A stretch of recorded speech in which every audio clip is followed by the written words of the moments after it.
We will focus today on 5 films, basically, that are screened in the tribute here at Febiofest this year, which are Pele the Conqueror, The Best Intentions, The House of the Spirits, Silent Heart, and A Fortunate Man.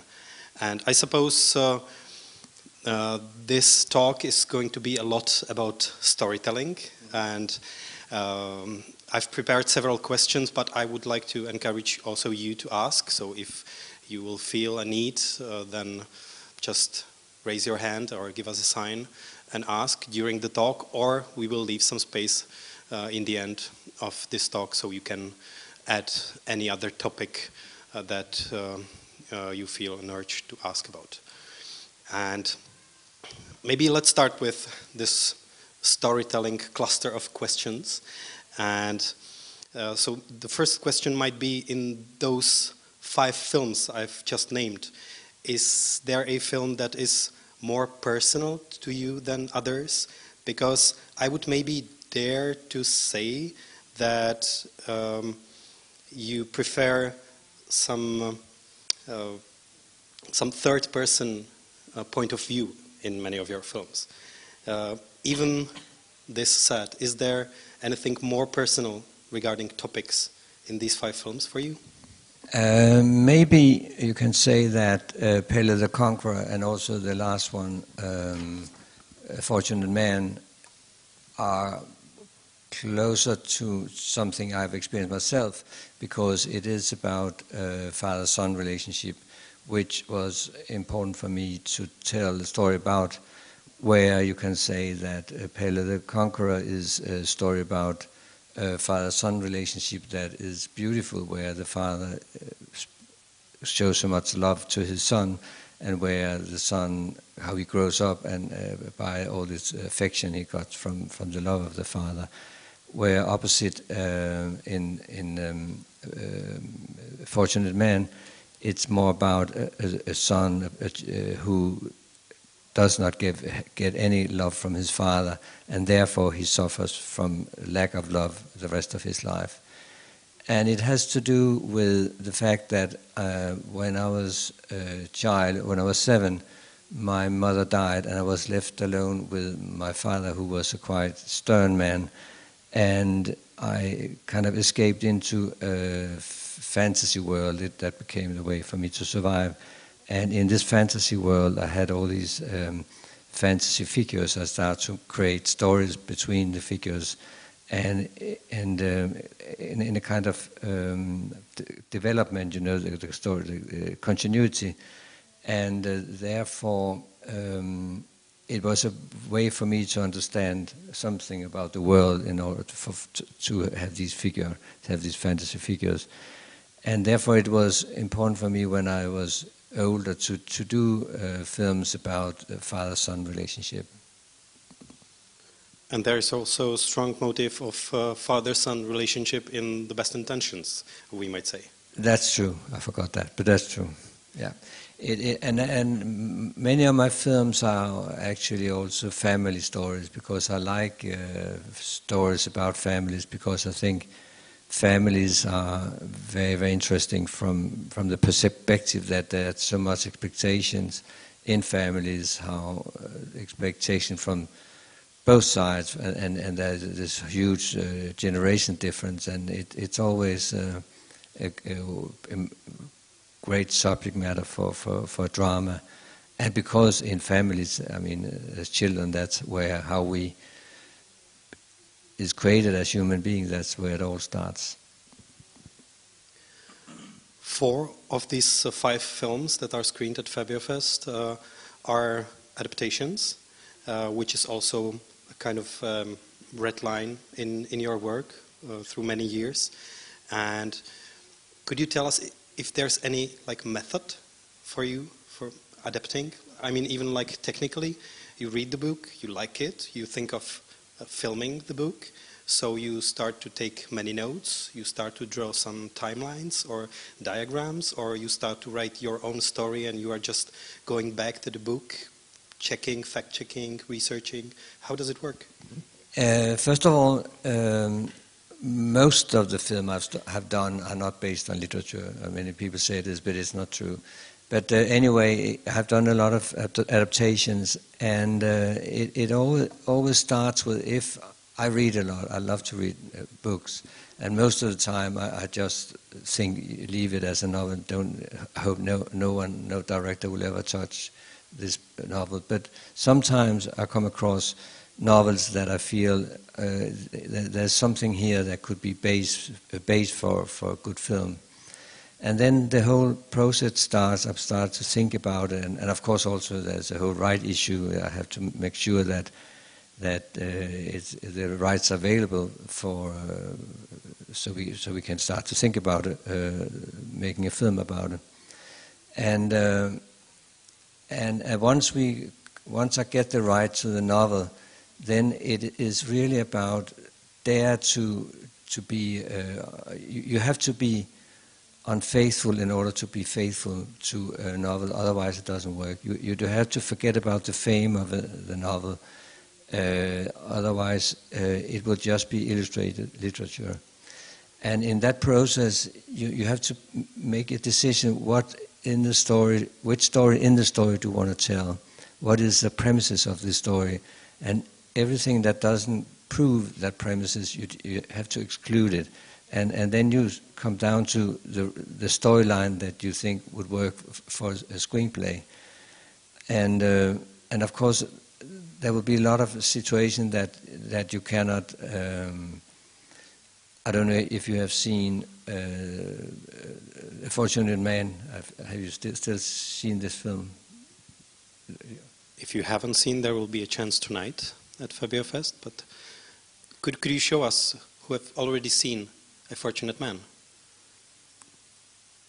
Anyway, okay. But it's anyway. There's a scene in the film where Per he has a love relationship with a Jewish girl, and at one point he breaks this love relationship. And in the novel, he just sends a telegram. It's 5 words, but I think it's such an important moment from a storytelling point of view. So I had to create a scene between them. It's a long dialogue scene in the film, which is, I think it's a very beautiful scene, a very important scene. But it's just to tell you, it's an example of how you have to make, from a narrative point of view, you have to make it work for a screen. But to answer your question about if there's a special method, not really. It's really about follow your intuition and follow what you think can work as a drama for screen, and not be paralyzed by the fame of the novel, but just lose it and then, write the screenplay. And in order to be unfaithful to be faithful, as you mentioned, do you also research a lot outside of the original fiction or the original book, or you want to stay in the world that you liked and you wanted to film from the very beginning, and this research then is maybe a rather task for production design and other elements of the film? I do an enormous amount of research, especially if it's a period film, and a lot of the films you have mentioned are period films, because I need to understand something about the period of time, of the culture and the behavior between people and so on. And so there is a lot of research. For instance, also in Fortunate Man, the leading character, he studies engineering, and I don't know anything about engineering, so I had a professional engineering helping me when I was working on the script, just to get all the details right and so on. And have you ever started to write a script without knowing how it should end? No, I think it's most of the time. I of course, if it is a novel, it's obvious how it ends. But I think films are much more plot-driven than a novel is, because and I think that's a big difference between literature and I think literature is more an intellectual media, where film is a more emotional media. When you read a book, you can stop reading, you put it aside and reflect what you have been reading, and maybe you open the book the next day and so on. But in a film, you have maybe 2 or 3 hours where you, as an audience, are so familiar, so close with the characters. The characters it becomes a part of you. That's the whole point of making a film, that you, as a director, make sure that the audience identify themselves with the characters, that you engage with the characters, and so the characters become very real for you. They are part of you. You watch them on the screen, and so you are such a close part of the characters. So it's very different. Yeah.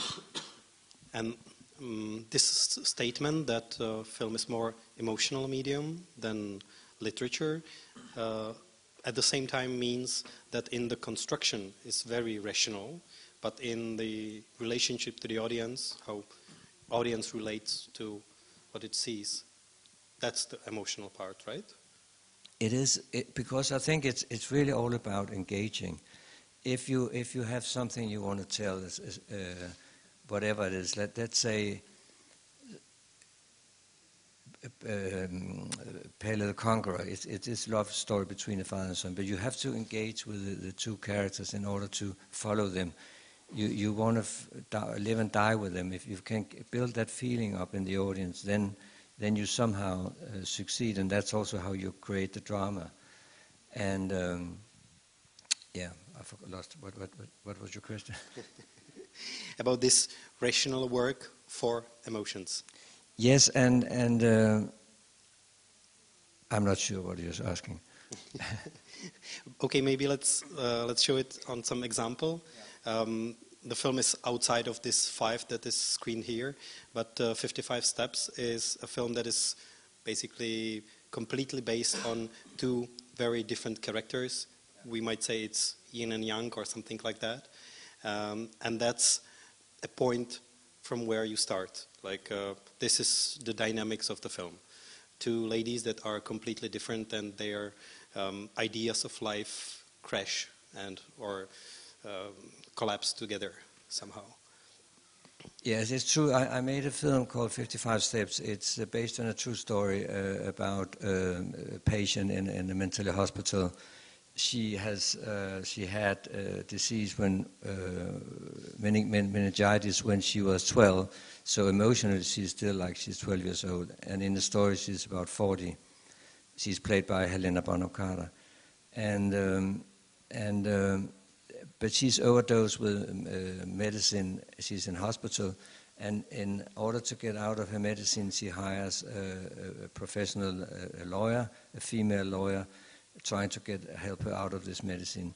And this female lawyer, played by Hilary Swank, she's a fisher and a businesswoman, who don't really have access to her emotional life, and she's working very, very hard all the time. But these 2 people meet, and then they develop the most beautiful, unique friendship. Even it's like a yin and yang story, even though they're so completely different. But both of them need the other person, because the lawyer who has no access to her emotional life, being in contact with this patient who is like a child, means that she starts to open up for her emotions, and it becomes a very, very strong, I think, and I'm very, very happy, pleased with that film, and of course also working with these 2 lovely, beautiful actresses. And could you elaborate a little bit on writing the script of The Best Intentions? It's an adaptation. It's a co-working process, or it was co-working process with Ingmar Bergman. How did it went? Yes, it was like that. I had a good friend who, every time he called me, he said, "Hello, this is Ingmar Bergman," and we normally made jokes about that. And then one day my phone rang, and somebody said, "Hello, this is Ingmar Bergman," and I thought it was my friend, but it was actually the real Ingmar Bergman. And then he said, I wrote this story about my parents, and I have seen Pelle the Conqueror 5 times now, and I think you would be the right one to make this film. Are you interested? And I said, of course, I would love to read the script. And then but at the same time, I was a little bit nervous because I did not want to stay in the shadow of Ingmar.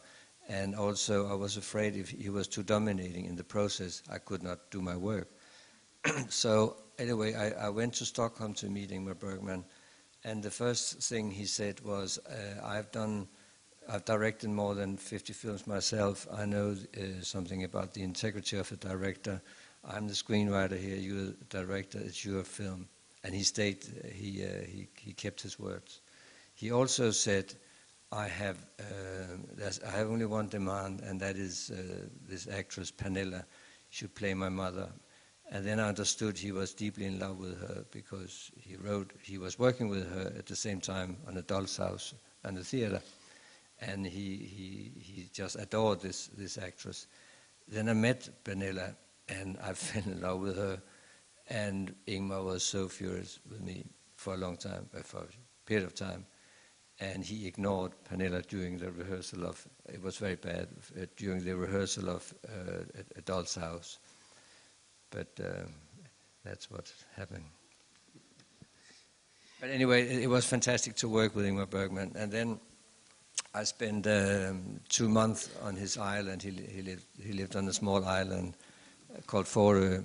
And I spent 2 months with him going through the script, but also we were talking about life and a lot of gossip and so on. It was just a fantastic time. And also, you know, directors never meet. Actors meet directors and actors meet actors, but directors never meet. And for me to sit with such a legend like Ingmar Bergman was just a dream. It was amazing, really. And even after we finished working together, we kept a relationship. So on a friendship basis, and you know, it's always in life. Sometimes you have life crisis, and who do you call? But I had Ingmar to call when I was in deep trouble, and the most beautiful.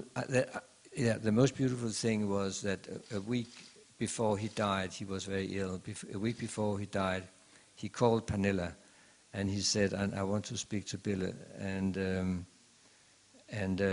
Pernilla said, "But we are not married anymore. He doesn't live here anymore." But he said, "I need to speak to him." But he didn't understand. I was not at the same room as her.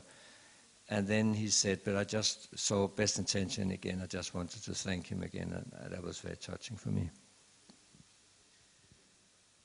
And you were working on The Best Intentions as TV miniseries and film, both at the same time, or like first was the mini TV series that was released earlier, and then the script for the film version came up? Yeah, the thing was when Ingmar Bergman made Fanny and Alexander, he thought that he could, which was 8 hours for television, he thought he could cut the 8 hours down to a normal feature length. And he did the cut he found necessary, and he ended up with a 5.5 hour film that he could not show in the cinemas. So he had to make a lot of cuts in the film, and he never liked the feature film, the version for the cinema. With that in mind, he when we did Best Intention, when we worked on the script, we worked with 2 screenplays, one for theatrical release and one for TV. Which and now when I did Fortunate Man, with that in mind, I did the same. You know, I had, because we also needed to have a TV version, so I also worked with 2 different scripts. And were you also struggling during your career because of the length of the film?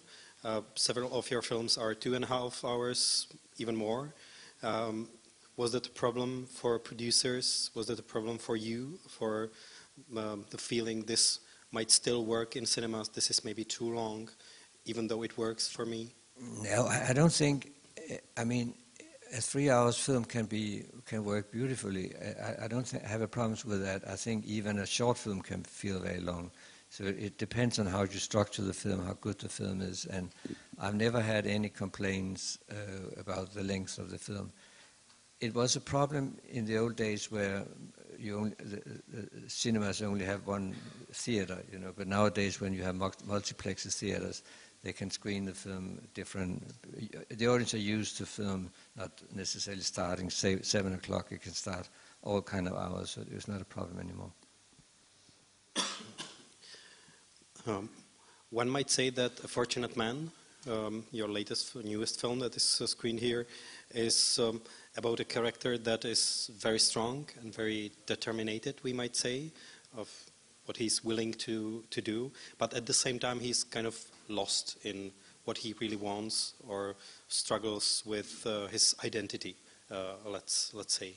So this was your take on this character for this film. Yes, exactly, because Per grows up in a very harsh society. His father is a stern man, a priest, and he never felt he was loved. So his whole adult life, it's about finding love for somebody, you know. And he tries to get, everywhere he goes, he's trying to get confirmed.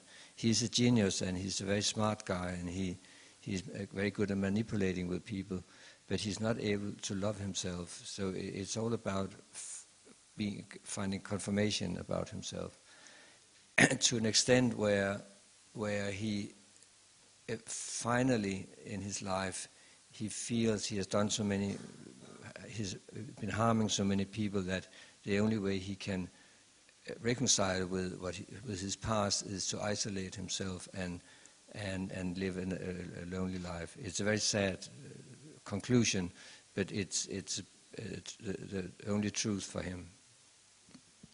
And at the same time, in the background of the story, we might see modernity coming, life changing in Denmark at that time. It's 100 years old novel, something like that. Is it still well known in Denmark or not? Fortunate Man is a kind of novel that everybody says they have read, but no one really has read it because it's 1,000 pages. So, but what's wonderful about another aspect of done this film is that after the film was released in Denmark, the novel went straight into the top 10 list almost for half a year. So hopefully now a lot of people have read it. And even the film was released in China. The novel was translated into Chinese, and it was also not published in England and America. So it's good for everything, you know, that we do this kind of film. And it's 1,000 pages. The novel is 1,000 pages.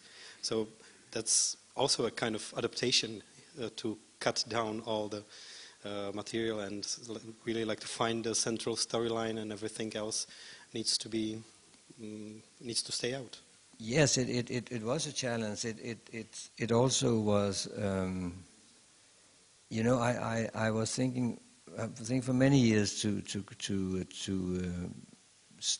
do this story, to make an adaptation, but I never felt I was mature enough to do it or had the experience or dare to go ahead with such a complex story. But then I said, okay, I have to do it, and I did it. And how long is the story, the book of Bille the Conqueror? Because you filmed the first part of the novel that is called Boyhood. That's what we see in the film. And you were intending to continue with this saga, is that right? Yeah, with Bille the Conqueror, it's true. I wrote both episode 1 and 2, or novel 1 and 2, and our idea was to shoot both, but we couldn't finance it, so we did only the first part. Then later I was thinking about doing the second part, but the problem with Pelle, the boy who was playing Pelle, he was then a young man with a moustache, and he looked so different, so we couldn't do it. And this film was your first huge international success, because this film was awarded by Palme d'Or in Cannes, and then Oscar Academy Award. So that was your breakthrough. It was your fourth film, I think, or fifth film. So what kind of impact did this success had on you, like in terms of career or maybe even personal? I don't know. After I finished, or after the Pelle won the Palme d'Or in Cannes, it was for me like moving with rocket speed into a star heaven or something like that. All of a sudden I got so many offers from all over the world to do films, mainly in America, but it was, and then half a year later the film also won Oscar for Best Film, so the situation changed a lot for me. And at the same time I also was curious to do film outside Denmark and try to do more international films. So Pelle was a big change, yeah. And what was the first international step afterwards, after Pelle the Conqueror? It actually, when the last scenes we did on Pelle, we shot in the winter in Denmark, winter scenes outdoors, and it was the coldest winter, I don't know, for thousands of years. It was 30 degrees and we were freezing like hell, and I got a terrible ear infection, and then I went in bed. I was in this bubble, I couldn't hear anything. I read House of Spirits, a novel, and I was obsessed by this novel, so I decided I'll try to make this as a film. And I contacted Isabel Allende, the writer of the novels, agent. She lives in Madrid. And I called her and called her and called her, and she was so fed up with me calling her. And after, I don't know, a month for me calling every day, she said, okay, I'll arrange for you to meet Isabel. And Isabel lives in San Francisco, and somehow I managed to book a cinema in San Francisco, and then I took a print of the film. I mean, those days it was 35 millimeters, and it's a long film, so all these reels, I was carrying it around in airports, and I don't know how I managed to get it through costume in San Francisco, but I screened the film for her in this cinema, and she saw the film, and after the screening she said, okay, I'll think about it. And I said, okay, forget it, she will never accept it. So I had to go through Los Angeles on my way back, and next morning my phone rang in my hotel room. My phone rang, and I don't know how Isabel knew where I was, but anyway, she called me up and she said, I've been thinking about it, and you are the only one who can make House of Spirits. So that was an amazing start. But then I got very nervous, because I thought, how in the hell should I get the film financed? And so then I went to Warner Brothers in Los Angeles, and they were interested, but at the same time they were stalling, and it was very, very complicated. So we ended up to doing it as a European production. So all this traveling to San Francisco and meeting Isabel Allende means that you were at that time without producer. That was your own, we might say, personal effort, and then the production started after she agreed to do it. Yeah, and then we got it became actually a German-American production. Miramax, Harvey Weinstein became involved, and we started the casting process. And it seemed like, I mean, not all, but a lot of actors wanted to be in the film and work with me. It was very flattering. and we got all these calls from all the major stars, and we ended up with a beautiful cast with like Meryl Streep and Jeremy Irons and Winona Ryder and Glenn Close. You know, what wonderful cast! And I was so flattered. And then I met some colleagues, other directors, who said to me, "Are you crazy, man? To do your first international film, you don't only have one star, you have 5 movie stars in the same film. It's suicide." But I was fearless. I think we will get to that, working with actors and House of Spirits. But maybe before that, one more question again about the production, because once you said that film production is like working football team, that the producer should be something like a goalkeeper. Could you explain it a little bit? Or when the producer is goalkeeper, then who's the director and where are actors? No, it's kind of a joke, but I once said that it's you know, that the strikers in front, that's the actors and the director, and they get all the attention because they score goals, and the defenders are the film crew, and the producer is the goalkeeper. But it was a joke. So maybe now let's shift to the stars. You have named several of them that are in the House of Spirits. That really seems to be as an all-star kind of cast in the film, and several of them have very different tasks.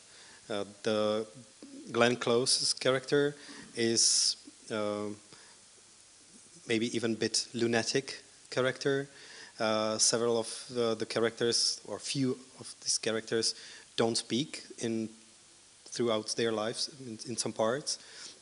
There is a young man played by Antonio Banderas who is basically a revolutionary kind of leftist guy.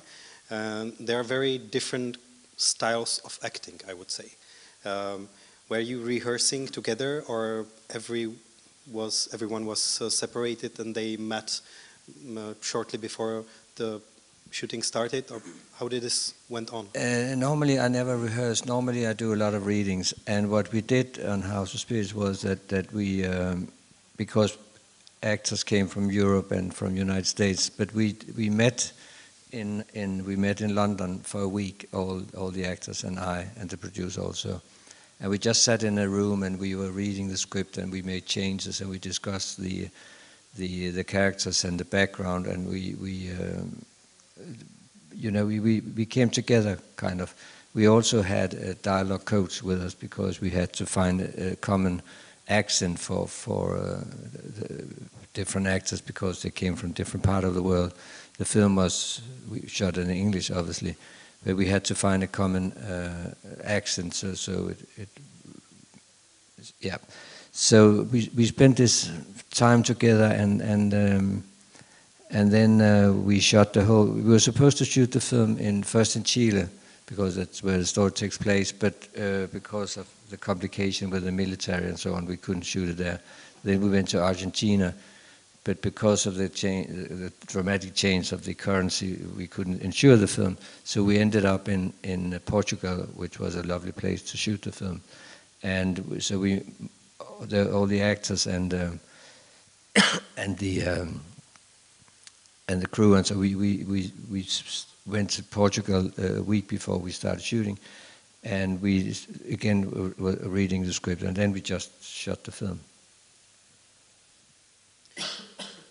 I hope I do remember it properly, but there is no remark or no mentioning of Chile in the film. It's a South American country, but we don't know specifically what country is it. Do I remember it properly? I can't even remember how it starts, but I think it says some name in South America. You're right. And back to the actors. Especially Meryl Streep is really excellent in this film.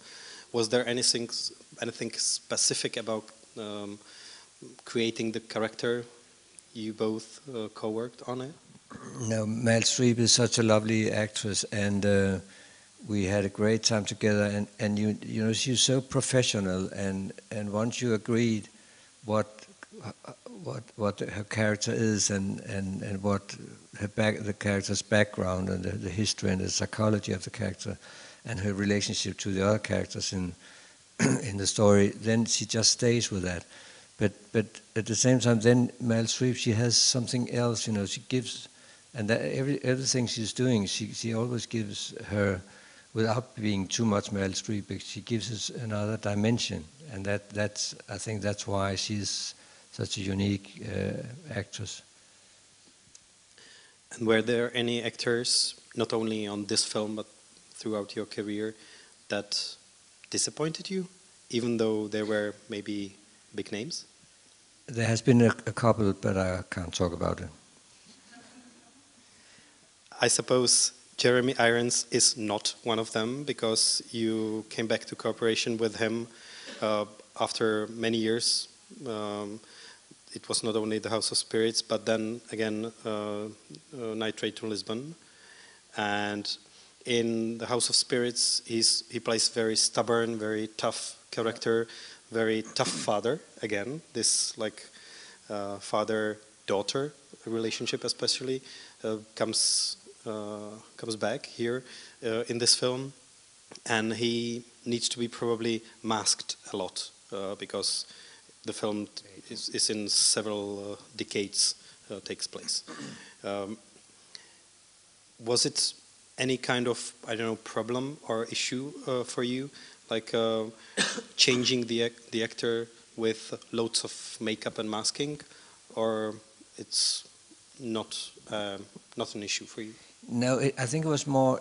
I mean, the aging and all the prosthetic he had to wear was not such a big problem, except from he had to spend so many hours in the makeup room every morning. It was more in the middle of the film, you know, when he's about 40 or so as a character. He is a very angry man, and I remember Jeremy was so angry in that period, and it was very hard to talk to him, and he was really not a nice person. But I also knew that it was about the character. He was so much into this character, and in the end of the shoot where he was playing old, he was such a beautiful, lovely person to deal with. So he's very much into his character when he's playing a part. Do you want your actors to like their characters, like so they can feel with them a little bit, even though it's a bad guy, let's say? I don't know if an actor should like it or agree, but I think an actor needs to understand what's going on. I think that's very important. I also need to understand what's going on when I'm writing a character. I can disagree completely if I'm writing about a character that I disagree with. But at the same time, I think it's important to understand why this person behaves like the person behaves, because that's the only way you can make a person complex. And I think that's, otherwise it's one-dimensional. So, and I think that's the same for actors when they are approaching a character. They need to understand the psychology behind the behavior in order to make an interesting or true portrait of the character. And you also mentioned those dialogue coaches on this film. Are there more differences between shooting in your own language and English or any other language you are not born to, let's say? No, it's only sometimes, you know, when I'm working in English, sometimes I can miss a word, you know, because when you are in between takes, if you are talking with actors, and sometimes they know something is wrong, and I know something is wrong, and it's just to find exactly the right word, just one word, and then you understand, okay, we go this direction. And sometimes because your vocabulary is more limited, my vocabulary is more limited in English, I can sometimes miss that precise word that can. But you know, I 2 years ago I did a film in China, with Chinese actors, and I don't speak Chinese, and most of the film was in Chinese. But it was interesting for me to work with actors who spoke a language that I couldn't understand, because I mean, if you imagine, if you watch a film and turn down the sound of a film, you can immediately see if the acting is good or bad. I can judge that at least. So when I did the film in China, I could see the actors, and then somebody was translating simultaneously in my ear, so I knew what they were saying. But I could judge the acting. So it's I can always judge the acting, but sometimes the communication makes it just 5% more complicated if it's English and not my own language.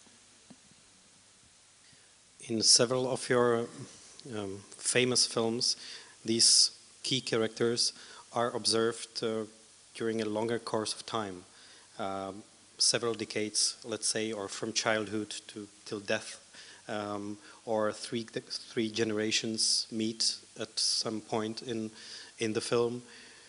Might we say that you are interested in some, I know, philosophy of time, or is there any specific notion of what time does to us?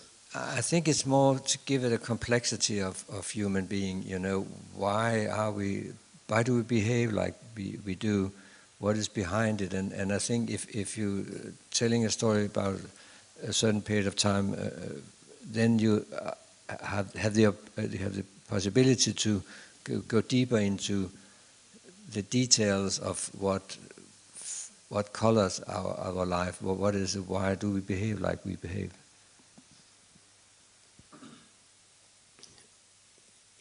Could you explain us a little bit how you work with music?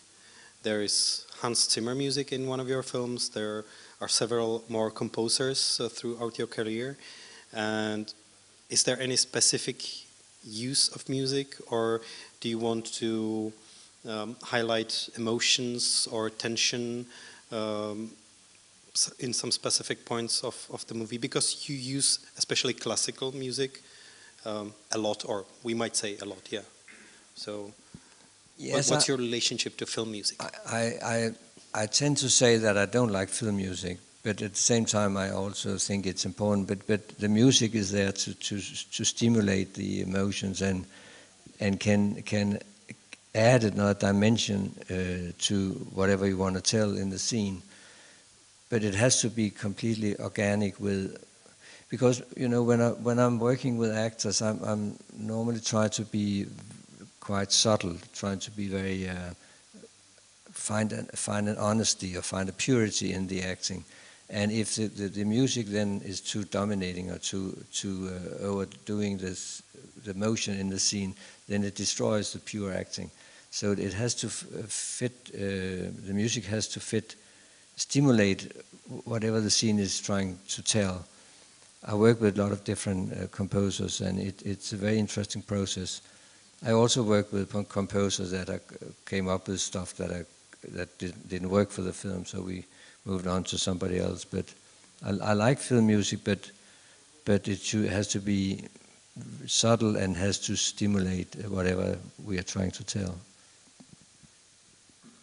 And your method is to have all the things ready, to have some rough cut, let's say, and then start to add some music and start to test it in this like final stage of doing the film? Yeah, normally you do what you do is you have what we call temp music. When you're editing the film, you put on some music from other films or whatever you can find that just to give an indication of where you want music and also how much music.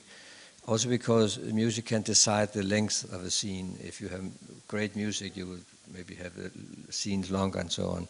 So what we do normally is just to put temp music on, and once the composer is working on the film, we skip all the temp music because it's easy also to fall in love with temp music, and then what the composer brings to it feels wrong. So as soon as we can get rid of the temp music, we then we start working only with the composer's suggestions.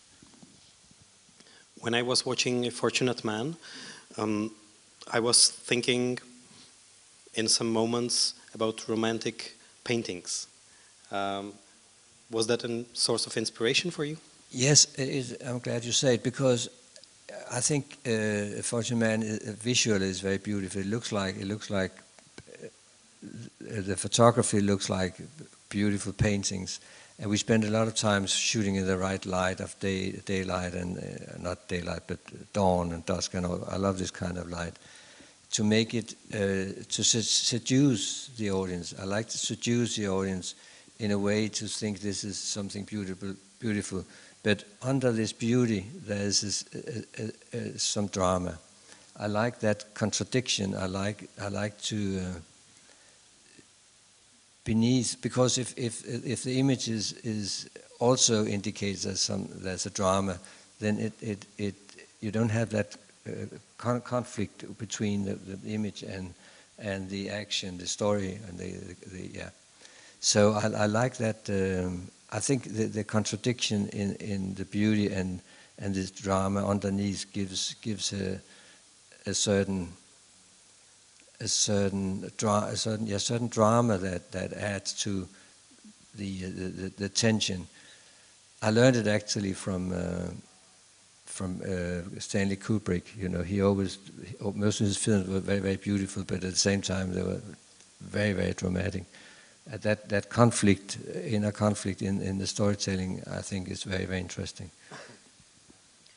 So it's not that much about romantic painting or realism in painting. It's more about this this clash between tension and like the beautiful image itself. It's totally manipulation. I'm afraid we are slowly running out of time, but before we give word to you, I would like to add at least one more question about Silent Heart, because we were not discussing this film so far, and it's out of these 5 films that are screened here at Febiofest, the one that we might say is a chamber piece. And it's also not a saga, a longer story of several generations, but it's a story of one weekend, basically, that is marked by death or decision for death. And this is also a film that presents 2 different characters, again, that are kind of opposing each other. One lady is seeming to be the stronger one, the more decisive, and this character ends full of doubts and unsure. And on the other hand, there is this very unsure character searching herself in her life that ends stronger than it all began. So this was what brought your attention to the script and to the story itself, or these dynamics? Yeah, I exactly what you say. That I think was a very interesting development of 2 characters. You know, they cross the line. One is weak and becomes strong, and the other one opposite. But what I also liked was fascinating by the story. It is about this family, the older couple, the mother of all the kids. She's older. And she knows she has a terrible disease called ALS, and she has decided to commit suicide after this weekend. And she wants to, because she's very ill, and she knows she's going to die anyway within the next half year or so. But she wants to finish her life with dignity. So she has asked all her grown-up kids to come together this weekend to be with them for the last time. And it is, of course, very, very awkward for the children to be together. It's so awkward and embarrassing. But for me, it was also because it's something we debated a lot in Denmark and also in other European countries, whether your rights to take your own life, or if doctors should, what do you call euthanasia? if that should be illegal or not. I know in Switzerland and Holland it's legal, but it's not in Denmark. And I think it's a question that becomes more and more important to discuss, because we live longer, and also doctors are able to keep us alive longer. And should we help people to finish their life with dignity, or so on? It's all these questions, and I think that those questions was raised in a drama. We never answer the questions. We are just telling the story about a woman who wants to finish her life, make her choice herself to finish her life with dignity. But we set it all up in the drama between the children and her and so on. Yeah, that was really one of first of all the reason why I wanted to make the film. But also, of course, it's a love story also between mother and the kids and so on. How do they finish it off? It's surely a very intimate and sensitive topic. So the question might also be that there was this original intention to start some debate in the society with this strong and intimate subject, or to stay on the, let's say, storyteller's side and stay intimate and go rather in the characters. It is a love story, and it is a love story between family members, and but it created a debate, a huge debate in Denmark about whether it should be legal or not. So, but that was not the real intention. The intention was to tell a story about this family. Actually, the film has just been shot as an English version in America with American actors. The same story. Because what I like about your films is that there are all these aspects, like I mentioned modernism or modernity coming in the background of a story, or some kind of father-son relationship, or this euthanasia topic in Silent Heart. So there are always these like dimensions that are wider in the society than just the story itself, and that's another layer. That's what I like about the films. Thanks. No, because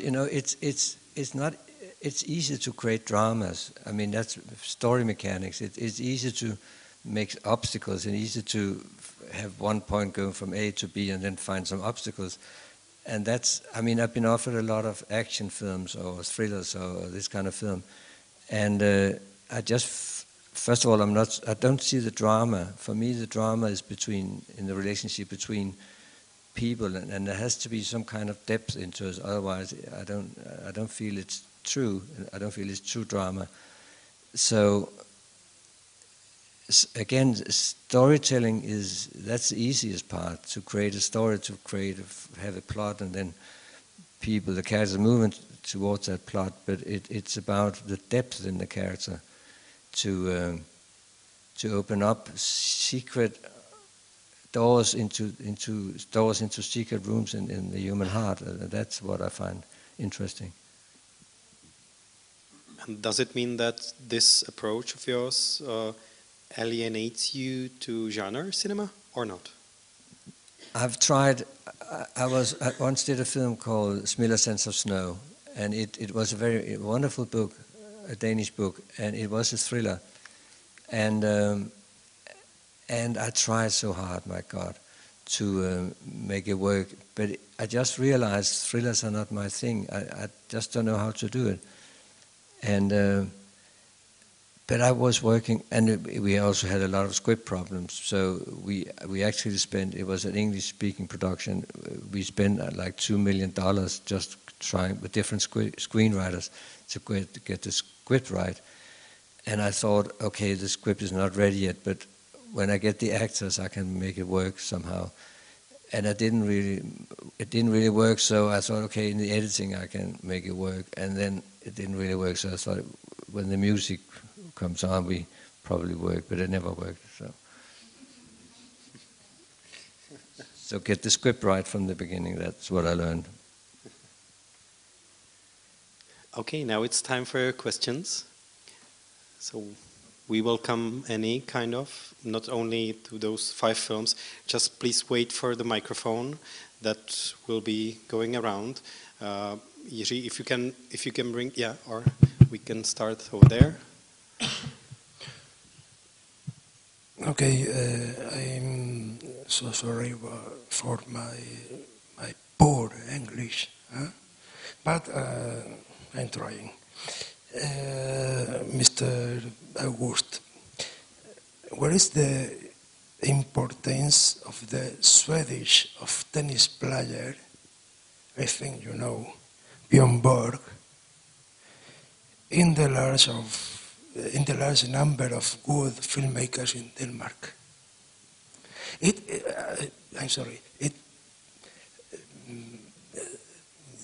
Surrealist, no? I'm not so sure I understand your question. What is the difference between Denmark and Sweden, or? No, Bjorn Borg influence. Did I understand right?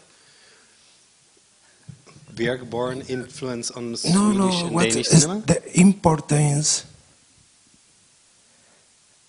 of the Bjorn Borg, the Swedish tennis player, in the good filmmakers in Denmark.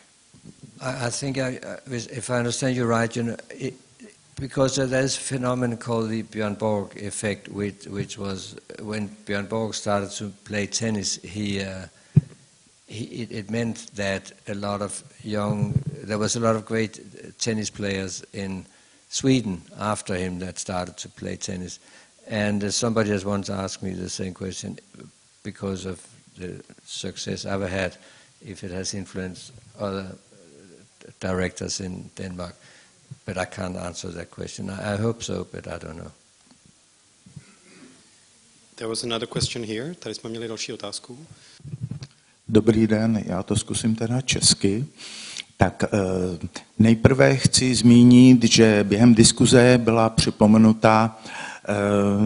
připomenut první velký váš úspěch s filmem Pele dobyvatel, kdy film získal Zlatou palmu.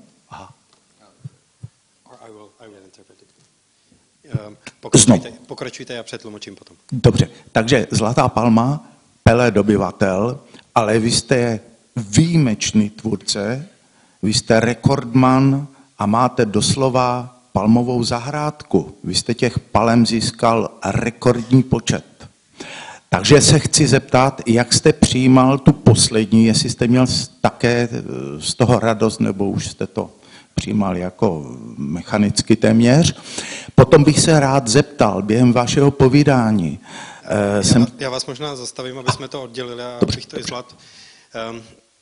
Not only Pele the Conqueror won Palme d'Or in Cannes, you are basically Palme d'Or record holder, he claims. So what was the feeling for you then for the next Palme d'Or? Was it like all the same, or was it still special for you? Of course, to win a Palme d'Or is something incredible. It is just in a festival. It's probably the most distinguished prize you can get. But I want to tell you a story about what when I was at the Oscars in Los Angeles, because